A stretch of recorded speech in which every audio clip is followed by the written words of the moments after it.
First thing I like to start with is when you hear the word chiropractic, what do you think of? Right, most people think of back problems, low back pain, neck pain, headaches. The list goes on of why people go to a chiropractor, and it usually revolves around, I want my back to stop hurting. I want my headaches to go away. I want my neck to stop hurting, etc. I even have people come in here and say, hey, I heard the chiropractic can influence things like high blood pressure or kids wetting the bed at night. Okay, so bedwetting, blood pressure. Parents come in asking about bad posture of their teenagers. Posture. Everybody is thinking about their immune system these days since the COVID crisis, and so immunity. A lot of people hear things about what chiropractic does and what it can help. And as often as I see these things improve in my office, guess what? None of these things are good reasons to go to a chiropractor. Now, before you dismiss everything else I'm going to say now, let me explain what I mean by that. Chiropractic in and of itself is not and never has been a treatment for pain. It's never been designed to get rid of a symptom like a drug or even a herb or something else has. Nothing to do with that. Chiropractic instead has everything to do with this amazing system on my wall called the central nervous system. Chiropractic, the job of a chiropractor is to allow this amazing system to be fully expressed in the body to work at its peak potential, okay? And that'll make more sense as I go through this today. Now, I do health talks around the community, and oftentimes when I begin a talk, I like to ask a question to the room. Number one, to get the pressure off of me because I'm a little nervous, and number two, to get everybody thinking. The last talk I did, I had about 25 ladies in a room, and I was doing a talk for continuing education on health and wellness. And I asked the question, raise your hand if you're healthier today than you were 5 years ago. And out of a room of 25 people, how many hands do you think went up? 2. So 2 people, I didn't even know if anybody was going to raise their hand. 2 people in the back of the room excitedly raised their hand, me. I said, great, stand up. And they stood up and I said, tell us why. Why are you healthier today than you were 5 years ago? And they thought back and they said, well, I've been eating differently. Okay, so your diet changed. Cool. What else? And the next person said, well, I started exercising. Cool. What else? And then other people started chiming in the room. People started saying, more sleep. Yeah, you get more sleep, you get healthier. Other people said, I'm drinking more water. Yes. Less alcohol. Yes. Less smoking. Yes. All these things started pouring out of the ladies in the room. And I said, okay. So I said, guys, this is no mystery. Everything you just explained to me as to why a person is healthier, we learned in 5th grade health class. This is nothing new. And they're all like, yeah, this is true. And then I stop and I say, in 10 years of asking that question, I've never had one person say, Doc, I'm healthier today than I was 5 years ago because I'm taking more drugs or medications. Or because I've had more surgery. I had my knee replaced, my hip replaced, whatever it is. Folks don't correlate drugs and surgery or injections or any other medical treatment to health. Are these things necessary? Absolutely, and they save lives every day. People get broken and disfigured, and they get in accidents and emergencies, and that is what they need. They need medical treatments. So you can kind of see on my list here, the right side of this list is all the stuff that makes you healthy, and that's what we'd call lifestyles. Okay? That's what those are all called. Exercising, eating good, more sleep, good water. Okay? Drugs, surgery, injections, that whole thing, those are called treatments. There's a vast difference between those two. One of them is focused on patching you back up bringing you back together again, maybe, casting up a broken bone, take this drug to get rid of this symptom, take this drug to get rid of that symptom, that whole game. Those are called treatments, okay? They're focused on the symptom. What's a lifestyle focused on? Not symptoms. It's focused on getting a person healthier and maintaining that, okay? So guess what category chiropractic fits in? When you look at the world, you go out in the world and you start researching chiropractic, you would think that chiropractors are a natural treatment.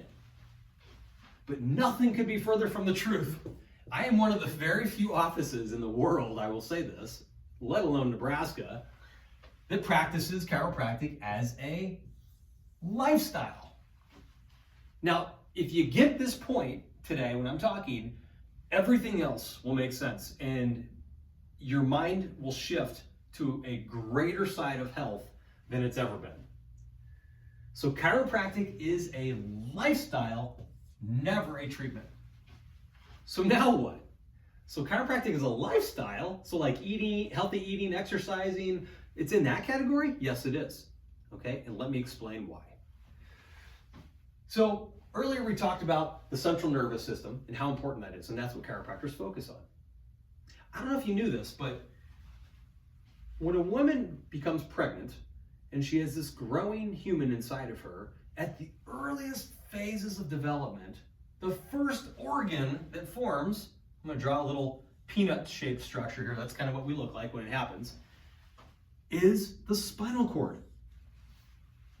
Now, why in the world would the spinal cord, the major part of the nervous system, okay, why would that be first? Why would that be before the heart, before the lungs, before the stomach, before the legs, the feet, hands? Because it's the master controller system. The nervous system controls everything. So if the nervous system is there first in utero, when a woman is pregnant, everything branches off of that. Okay, think of the nervous system as the computer that runs everything. But at this point in development, there's nothing else there except a bunch of cells. So the nervous system actually starts to sprout nerve endings.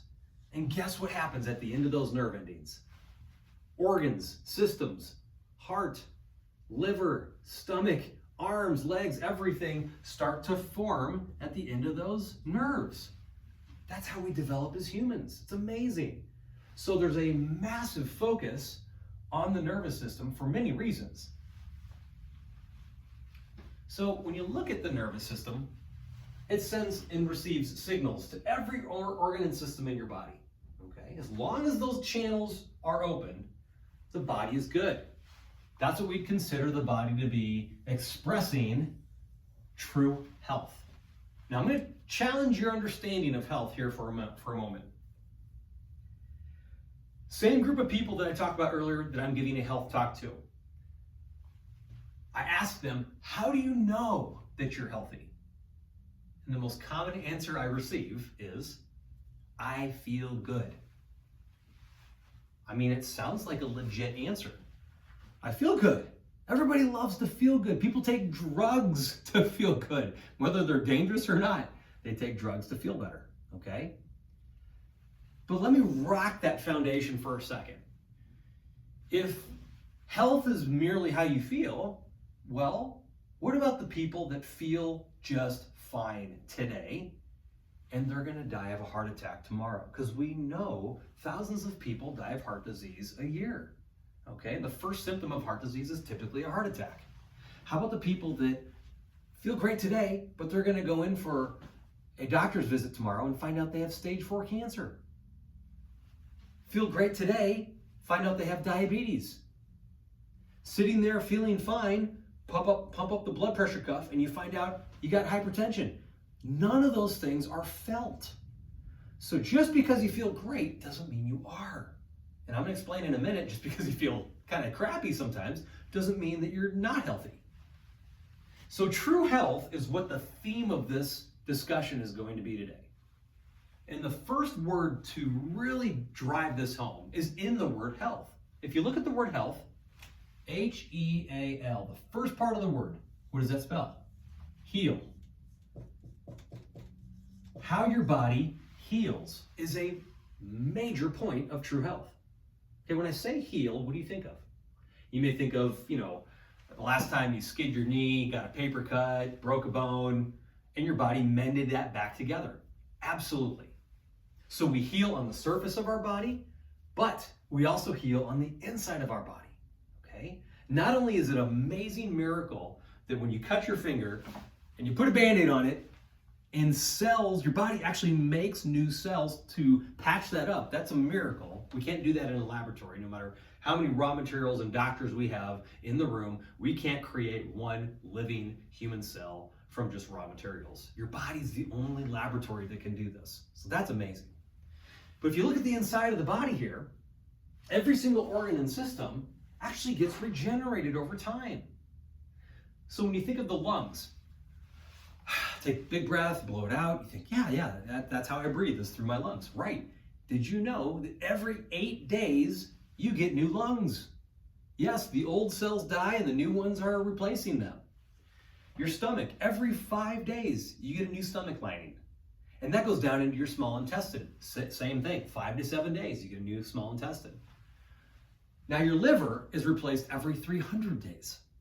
That's pretty cool. So less than a year's time, your body is regenerated. Absolutely. What the heck controls that? That's a lot of stuff. Your liver's different than your lungs, is different than your stomach and all that. And you think, what in the world could possibly control this? Answer, the nervous system. Your brain and your spinal cord, once again, highlighting the importance of those areas, are causing, leading, instructing those cells and organs to replace themselves through the nerve pathways. That's what I mean by your ability to heal. Now, the second word associated to true health is how you adapt. What does that word mean when I say you're adapting to your environment? Most people will think, I'm changing when I need to. So yeah, exactly. So when it gets really hot, we sweat. That's our body adapting to the heat to cool us off. When I'm really cold, I don't sweat, I shiver. And that's your body trying to warm you up. How about when you eat toxic food? Let's say it actually is tainted with some kind of infectious disease, and you didn't know it. You ate the pizza, you ate the sushi, you ate whatever it is. You went home, felt great, went to bed, 2 o'clock in the morning rolls around, and you are sprinting for the toilet. And you are throwing everything up. And now you have to go diarrhea, and it's all coming out of your body, and it's miserable, okay? You call your friend that you had lunch with going, oh my gosh, are you okay? I'm throwing up, I got diarrhea, it's horrible. I'm thinking about going to the hospital. And your friend's like, why did you wake me up? I'm fine. I'm so sorry that you don't feel good, but I feel great. Good night. And they hang up. And you think, how's this possible? We shared the same pizza. We ate the same food. You think, well, maybe that person is healthier than me. Maybe they adapted. No, I'm going to reverse this from what the world would say. Because the world would say, yes, you're throwing up, you have diarrhea, you have a fever, you're sick. And the person who feels good, they're fine, they're healthy. I'm going to say the exact opposite. I'm going to say your friend who is not throwing up, is not having diarrhea, they're the sick ones. And you, madam or sir, who is throwing up and feeling horrible and you may have a fever or whatever and diarrhea and all that stuff, you're the healthy one. Why would I say such a crazy thing? Zero in on your stomach over here, okay? Your stomach, like all the other organs in your body, is pretty amazing. But your body has the ability to identify if poison comes in. If the body's working properly, if it's healthy, it's going to go alert, alert. You ate toxic food, get it out. And that's what it did precisely in this example with the pizza or whatever that person ate. So what happens? Body identifies the toxin, flushes out the system. It usually goes one way or the other, or both, sadly, can vomiting or diarrhea. Either one can happen. And sometimes if the infection's bad enough, we can get a fever to fight that off, raise the temperature up, virus, bacteria start to disable, and that is a helpful immune response, okay? So just because you feel crappy in this situation doesn't mean you're unhealthy. And just because you feel great and you're sleeping soundly doesn't mean you are healthy. okay? So how you feel is very, very little of how healthy you really are. And that's what I mean by your ability to adapt and heal. So health is based on bigger things, not just how you feel, but how you heal, how you adapt. And the last example of how you adapt, let's go through this. Let's say you go to Estes Park, Colorado. You and a loved one, you go out there for vacation, and as you're driving up in the mountains, you're starting to notice it's harder to breathe. Why? Your lungs start to work harder, your heart's beating faster, because there's less oxygen as you go up in elevation. You think, what's this relevant to? Think of it. Your brain notices immediately that there's less oxygen, hence it tells the heart to increase, the breathing to increase. Your brain does something else that's amazing.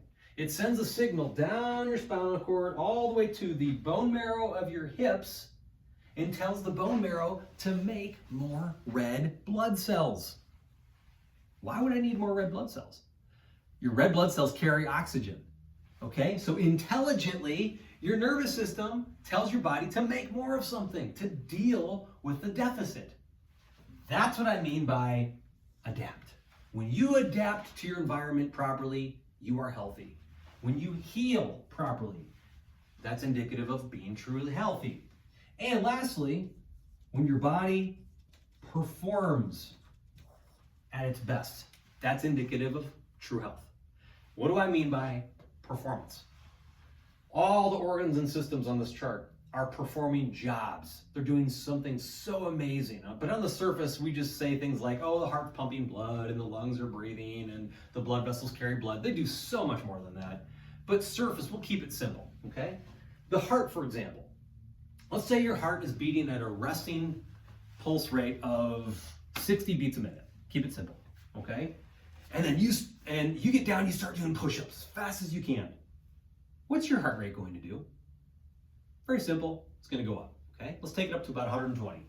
You stop doing push-ups, you sit down, you catch your breath. Now what's your heart gonna do? It's gonna start to come down.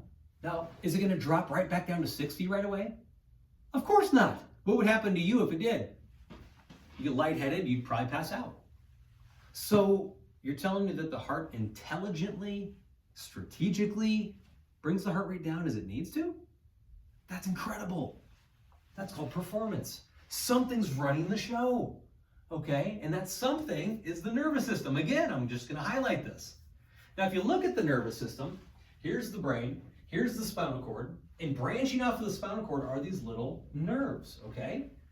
Now you have two nerves going to all the organs. You have a yellow nerve up here, and you have a green nerve. In the body, they're same color. But up on the chart here, think of the yellow nerves as the gas pedal. Tells the heart, the lungs, the stomach to go harder, to go faster, to do more. But then you have the green nerve. What's that one do? If you have a gas pedal, then you also have a brake. So the brake pedal tells the heart to slow down. You're not working out anymore. Slow down, you're sleeping. Slow down, it's a calm, relaxing environment. Okay, speed up, there's a fire. Oh my gosh, somebody yelled in your face. Traffic's bad, whatever it is. Your body needs to respond to every environment. And again, that's called performance, that's called adaptation, that's called true health, okay? So those channels, those nerve pathways need to be open, just like a tunnel. They need to have the water flowing through, they need to have the nerve energy, the communication lines need to be open, okay? You think, okay, well, that's great, Doc, but how does this relate back to chiropractic? This. Chiropractors are interested, mostly interested, in the spinal column. These are just two little vertebrae from the middle part of the back, okay, called the thoracic spine. And if you look very close here, this is what they look like from, this is the back where you'd feel the backside, okay? And this would be the front. You can see the disc between the bones. These are the hard bones. And then from the side, there's these really interesting holes. You see the hole there, okay? And then there's a hole there. There's two big openings. What goes through this huge opening in the middle? That's the spinal cord. That's the main conduit coming from the brain to the body. That's so important. And then from the side here, you see this other little opening. That's where the spinal nerve that controls the heart, the lungs, the stomach, that's where that comes out. So you have two massive, important openings. So let's just say that the spinal bones completely torque. They move out of place, okay? Just a little bit. What happens to that opening? It gets smaller. How about the opening on the side? Same thing, gets smaller. This is where chiropractic comes in. When that happens, when the spine starts to misalign and close up those openings, how in the world is the brain going to communicate to the body now through those closed tunnels? The answer is it can't. It can only do it so much, but not 100%. Okay, think of it like a dimmer switch, like this light above me. If I could dim it down to about 50% or 60%, you'd notice that and go, oh, wow, okay, there's less power. Exactly. When the spine moves out of place, there's less communication lines, there's less power, there's less function. You can no longer heal, adapt, and perform at your best. Okay? And what do we call that in chiropractic? When the spine slightly moves out of place, very, very subtle, and closes off those nerve pathways. That's what we call a subluxation. It's a long, fancy word indicating power outage, blockage in the nervous system, but it does not mean back pain. So when your spine goes out of place, you're telling me that I'm not going to feel it? Precisely. And that's the one point that a lot of people get thrown for is, you know, I feel my neck when it's out. I feel my back when it hurts. Yeah, of course you feel your body. That's good. You should be feeling your body. But just because your neck hurts or your back hurts, that doesn't mean you have a subluxation. And just because you feel great doesn't mean you don't have one. Okay? So this is a huge point of chiropractic. So when my patients come in on a regular basis, they basically come in going, check me, top to bottom, left to right, and I do. They lay on this table, they lay on their back, they lay on their stomach, I check the entire spine and adjust only where they need it, opening up those channels, allowing their body to heal, perform, and adapt. Once again, full power to their body. That's the best part. So they're walking out of here, even if they feel the same, they're walking out of here whistling, skipping, excited, because they know that internal parts of their body are working better. And if you can get that point, the rest of this will make perfect sense. Okay? So subluxation is what chiropractors are looking for. Very important point. Now, when I talk about subluxation, a lot of times I need to go into why or how we get these subluxations. You think the spinal column is extremely strong. It's put together like puzzle pieces. It's like armor. If you look at the whole thing, here it is. It is very strong.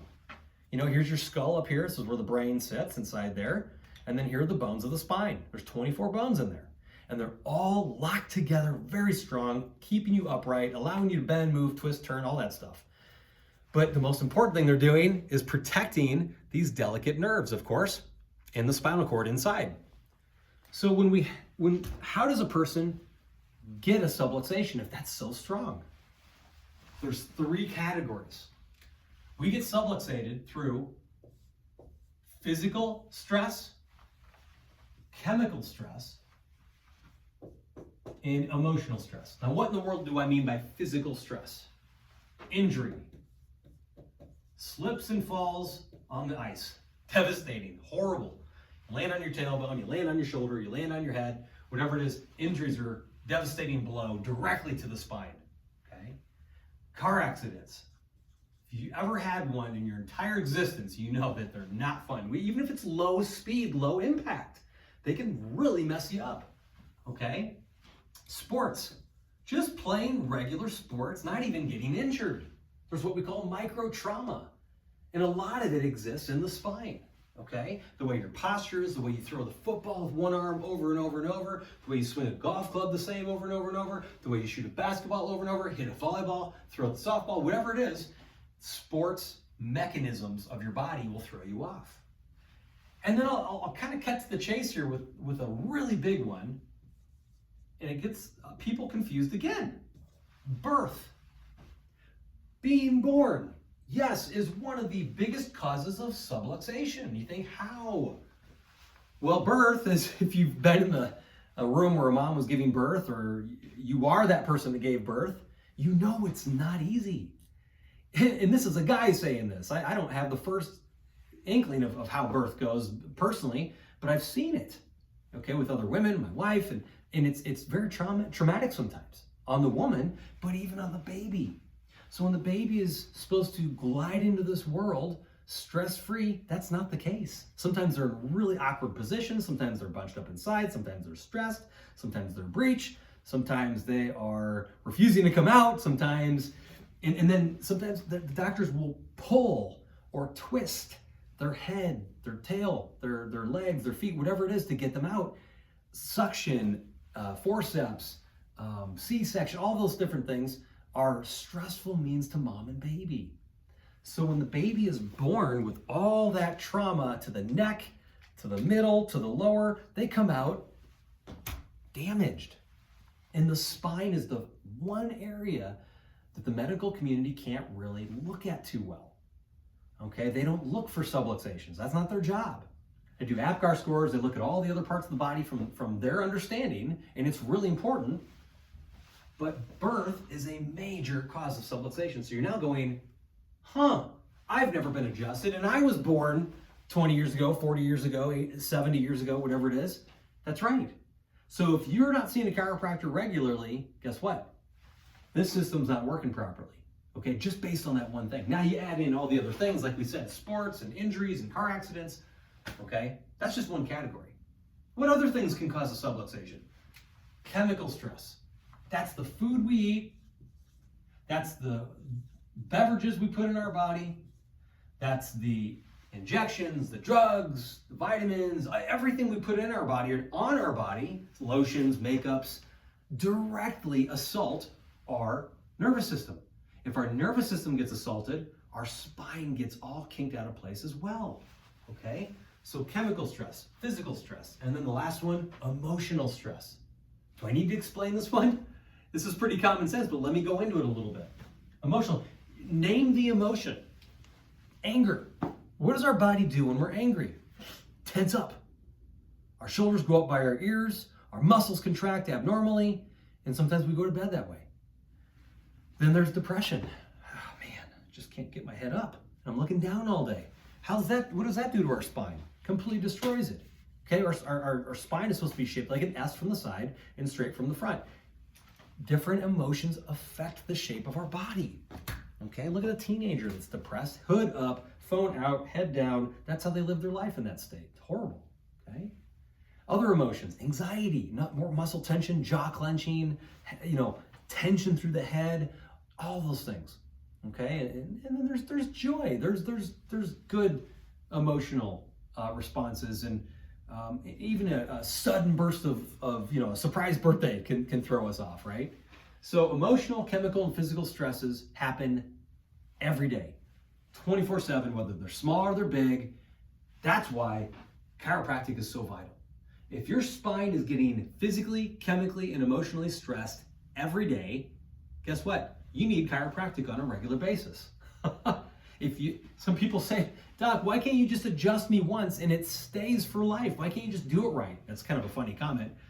And I say, that's an interesting question. Go to your mechanic next time you get an oil change and say, all right, whatever their name is, why can't you just change my oil once and just be done with it? Why do we have to keep coming back? And then they laugh and they kind of get it going, oh, okay. So in other words, you use your car, you drive it, oil's gonna get dirty, filter's gonna get clogged up, you gotta replace them, okay? You use your body, you get stressed every day. Your spine's going to move out of place, hence chiropractic care needed on a regular basis. Watch the day in the life of a 2-year-old, 3-year-old, that's my daughter right now, running headfirst into the sofa, jumping off as high a place as she can get up to, somersaults, headstands, falling, bumps, bruises, that's every day. Guess what? That was you, that was me. And then we get older and we get more stressed. So again, chiropractic's not based on my back hurts or my neck hurts or I have a symptom or I have a disease. It's just based on I want my body to work right. I want it to be truly healthy. That's what this is about. For the youngest children, babies, kids, to the senior citizens and older. That's what chiropractic is for. So my office actually relates to that. If everybody needs to get their spine checked on a regular basis, guess what? I'm going to remove some barriers so whole families, individuals can come in and enjoy chiropractic care. All right? So I started what's called a membership office. Years ago, I loved the gym membership mentality of I'm a single person, I got a single membership at the Y or Anytime Fitness. Or no, it's me and my spouse. Or it's a family membership. That's what I did with my chiropractic office. We have single, couple, and family rates. The first month of care is a little bit higher. Every month after that, it drops down. And that allows a person to greatly receive benefits of chiropractic care at an affordable rate. They can come in on a regular basis. You don't have to make an appointment after this visit, and it's just easy. I guess that's why my office is flooded with people every day. I didn't anticipate that would happen so quickly, but it did when I opened 8 years ago, and it's been an incredible blessing. So I'm here today to just say I serve the Omaha community and the surrounding areas to check for one thing, the most devastating thing that can happen to your health and your body, which is a subluxation, okay? So our job is to clear that out, get the spine and nervous system working, and watch health take place. Now, is health your responsibility as the patient? Absolutely. You need to eat well, you need to sleep, you need to take care of yourself, but this is the foundation, okay? Now, there's a couple things that I expect of all members that sign up for care. Number one, show up. That's kind of the simple part, right? But for some people, their schedule's a little crazy, so you got to look at your schedule and put it in there and make sure you can make it in. I'm open Monday, Tuesday, Wednesday, and Friday. And the hours I give to everybody before they leave on the first visit, so you know when I'm here and you know when I'm not. My hours are also on my front door. Second thing is, pay regularly. You know, if your card's always bouncing and you don't have money in your account, and that's a problem, okay? We got to get to that, figure that out before we start. If there's ever a need of change of a card, or if a card gets, fraudulently hacked or whatever, yeah, we can get that worked out too. It's easy. I'm the person who does all that. Number three is tell other people what chiropractic is. Whether they come in or not, it's up to them. But people have a misunderstanding of what chiropractic is, and it ends with this. You tell them the truth and they just go, so you're telling me everybody can go in? Everybody should go in? Kind of like the dentist? Yes. Okay? So when you get to that point, it's kind of exciting. All right? Now, the most common questions I have at this point is, okay, doc, so let's say the whole family signs up for care. Now what? What do we do? Well, the next visit, if it's just the mom and dad here, we get the kids in on the next visit, or another time where I'm closed. It just takes about 10 to 15 minutes. We do a quick evaluation, get them checked, get them adjusted, okay? And some people say, okay, well, this sounds great. I'd like to start. Can I start today? Yes, absolutely. The day you do this orientation, you can start today. We'll do a quick exam, check your spine, get you adjusted, and get you back to the world you live in, okay? Other questions might come up as, hey, if I can't make it as much as you want me to, doc, can I come in twice in one day? Yes, you can. There's no extra charge for coming in more or twice a day. Now, you may not need it, but I'll check you, of course. You're never pushed away for wanting to get checked, because we don't know if we have a subluxation. So that's why I encourage patients come in regularly. At the beginning, I recommend most people come in on a very, very regular schedule. Like every day I'm open, okay, for the first couple weeks, 2 to 3, 4 weeks maybe. And as you improve, as you start to hold adjustments, I taper you down. And we eventually get you down to about once to twice a week to maintain the improvement, okay? Now, life happens. Stress comes and goes. Car accidents happen, God forbid. And we have to sometimes come in more, sometimes come in less. And that's the best part of this office, is it fluctuates with your life changes, okay? And sometimes people just say, well, I'm going to start care today. Maybe my husband or wife will start later. Is that hard to add somebody to the membership? No, not at all. Very simple, very doable. And when you come into my office, you sign a piece of paper, you just sign in at the front, and you just wait in line. And then once your turn, you come right back, check in, adjust you, and off you go, okay? That's why you don't need an appointment on an ongoing basis. And that just helps people figure out, okay, I can't come in the morning, I'm just gonna come in the afternoon. And they don't have to call and ask me that, they can just come in. So it's very doable, very easy, very user-friendly, okay? Hope that all made sense. If you have any questions, obviously, we'll talk about that later. Thank you so much.